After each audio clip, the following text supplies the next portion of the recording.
نحمده ونصلي ونسلم على رسوله الكريم أما بعد فأعوذ بالله من الشيطان الرجيم بسم الله الرحمن الرحيم فاسألوا أهل الذكر إن كنتم لا تعلمون فقال الله عز وجل في القرآن المجيد والفرقان الحميد وقال الله عز وجل في شأن حبيبه مخبرا وآمرا إن الله وملائكته يصلون على النبي يا أيها الذين آمنوا صلوا عليه وسلموا تسليما الصلاة والسلام عليك يا سيدي يا رسول الله وعلى آلك وأصحابك يا سيدي يا حبيب الله.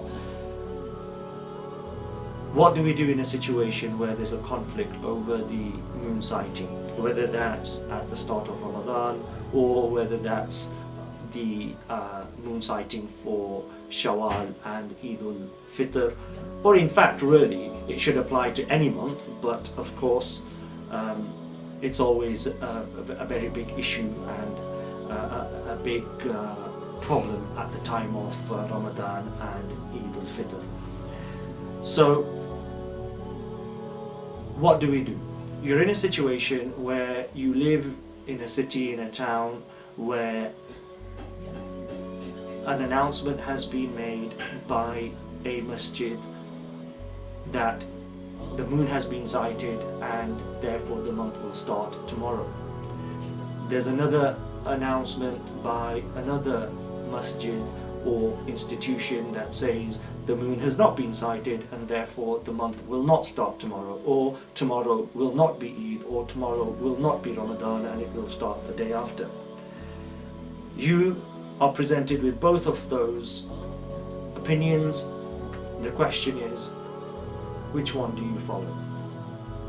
First of all, as a lay person, remember, most people in this world are not ulama, and that is why Allah in the Quran says فَاسْأَلُوا أَهْلَ الذِّكْرِ إِن كُنتُمْ لَا تَعْلَمُونَ.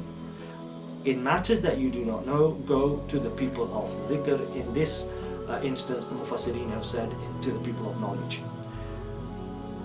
or the people in the know. Like you would go to the doctor when you have a medical problem, you go to the dentist when you've got a problem with your teeth, you go to the accountant when you have a tax issue, etc., etc. So you go to the person who is the expert in that field, in the issues of Islamic law, the ulama, the muftiyan, the fuqaha. These are the experts, and therefore that is who you go to. So two separate Islamic experts give you a different opinion. Who do you follow? First and foremost, you will follow the person or the alim who is of your school of thought. What I mean by that is you're in the four schools of fiqh, the one who is following your school of fiqh. Secondly, or maybe this could possibly be even more important, is aqidah. You must ensure that the person you are following is of your aqidah, the correct aqidah, Ahlus Sunnah wal Jama'ah. So they are those who follow the awliya, the salihin, the tabi'in, the tabi'in, the sahaba, and ultimately Rasulullah sallallahu alaihi wasallam. If they both tick that box, now you have a dilemma. They're of your aqidah, they're of your school of law, but they have differences of opinions. You will then go through a process of due diligence. What does that mean? As an average person on the street who doesn't have intense knowledge of Islamic law, you will then look at, say, okay, who's more qualified in this field of moon sighting in terms of astronomical and astrological information and study? Who has devoted more time into research, understanding and studying this topic? And then you will follow their opinion, because their opinion will be based on more sound evidence, and therefore you must also look at evidence, the evidence upon which those opinions have been stated with respect to what day the moon has been sighted, in terms of what day the month is being started. So look at evidence, look at due diligence. So you will ask the ulama, both of them, what is your evidence for making the statement that you have given? And thereafter, if, let's say, they are both equally as qualified, they are both have access to the similar information and data, then you have a situation that you have been through the process of due diligence. Now have a look at what other ulama are doing in this situation, what other institutions and what other masajid are doing. But remember, what is key here is to establish and ensure that to the best of your knowledge, the people whose opinion you are considering are actually reliable. They don't have any, how's the best way of saying this? Have any question marks, that you in your heart and mind don't have any doubts over their decision from a fundamental perspective, in the sense that sometimes, and I know it's not nice to say this, but unfortunately we live in a world where we are human and we can make mistakes, and we can be often influenced by various different factors, and sometimes an individual may be influenced by factors which are outside of Sharia, non-Sharia factors. Sometimes it could be heavy influence or pressure from the community, or pressure from committees or administration in the institution that they're involved in. So satisfy yourself that the decision being put forward to you is based solely on that individual's legal opinion, based on evidence and research and data that he himself has accessed and studied. Now you look at other masajid, other institutions. Why? Because what again is important, that Aka Kareem alayhi salatu wasalam has said that my ummah will never unite on dalala.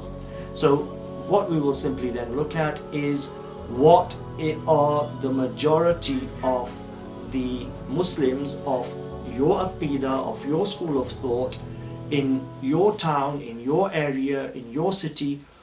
What position are they following? And if you find that one opinion is being followed in the majority, and the ulama and institutions following them are reliable and sound, then follow that opinion. Why? Because as a lay person, in terms of a person who doesn't have intricate knowledge of masail, of the Quran and Sunnah, of sacred knowledge, that is all you can do. And on the Day of Judgment, it is your niyyah which counts. إِنَّمَا الْأَعْمَالُ بِالنِّيَّةِ.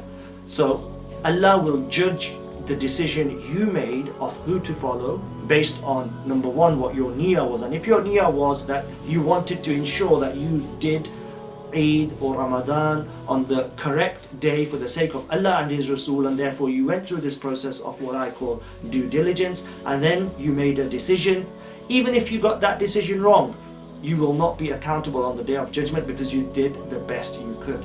If, however, you didn't go through that process, then there could be a question mark raised, and then on the Day of Judgment, and then we would simply rely on Allah's mercy. However, on an even more simple level, often people can't even go into that much detail or that much investigation into going through all that due diligence. In that case, ensure that you follow an alim who you respect, who you consider to be sound, who you know has knowledge of this area and expertise in this field. No doubt you will know of a person in your area, in your country, in your, so on and so forth, who you have heard of or who you know about, who you respect. Follow them.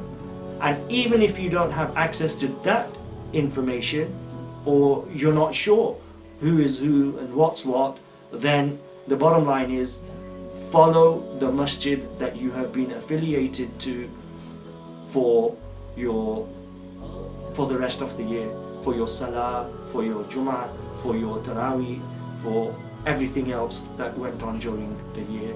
The calendar that you followed for the rest of the year, the masjid who produced that, you never questioned the days there, then simply carry on. That would be the simplest answer to this.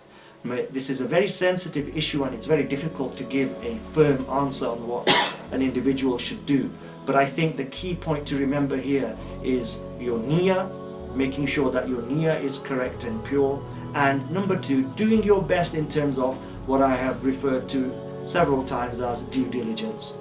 And if you can't do the due diligence, in the sense that maybe you're restricted, and there could be many factors that restrict you, then follow the masjid who you are affiliated to or who you normally follow during the course of your normal life. وآخر دعوانا أن الحمد لله رب العالمين. May Allah subhanahu wa ta'ala guide us all in this respect and guide the ummah on this very serious issue.